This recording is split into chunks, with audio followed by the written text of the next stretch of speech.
తెలంగాణలో రాజన్న రాజ్యం తెస్తానని press meet పెట్టి చెప్పడమే కాకుండా పాదయాత్ర చేసి కూడా వైఎస్ఆర్టీపీ పార్టీని తెలంగాణలో రాష్ట్ర వ్యాప్తంగా విస్తరించాలని ఎన్ని ప్రయత్నాలు చేసినా షర్మిలకు కాలం కలిసిరాదలేదని చెప్పాలి. కనీసం ఆమె పార్టీలో పోటీ చేయడానికి కూడా అభ్యర్థులు లేరు.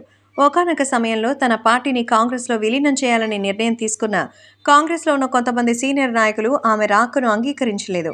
ఆ పార్టీని కాంగ్రెస్లో విలీనం చేస్తే తెలంగాణలో మళ్లీ కాంగ్రెస్ వెనకబడిపోతుందని నిర్ణయించుకుని షర్మిలని పక్కన పెట్టారు.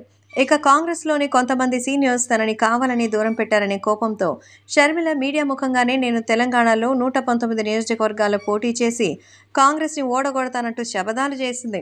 కానీ ఇవేవీ ఫలించలేదు.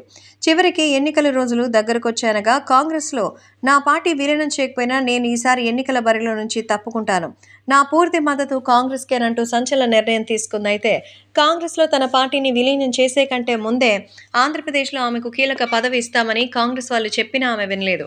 అయితే తాజాగా కాంగ్రెస్ అధిష్టానం షర్మిల కీలక పదవి కట్టబోతున్నట్టుగా మీడియాలో వార్తలు వినిపించింది.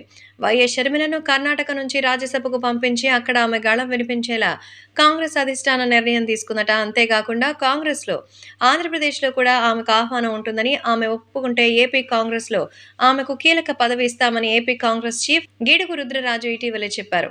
అయితే షర్మిల కాంగ్రెస్ నుంచి రాజ్యసభకు వెళ్తుందా లేదా ఆంధ్రప్రదేశ్లో కాంగ్రెస్ పార్టీ తరపున కీలక పదవిలో కొనసాగుతుందా అనేది ముందు ముందు చూడాలి. ఎందుకంటే కాంగ్రెస్లో తన అన్న వైఎస్ జగన్మోహన్ రెడ్డి సీఎంగా ఉన్నారు. మరి వచ్చే రాజకీయాలు ఎలా రకంగా మారుతాయని తెలియదు.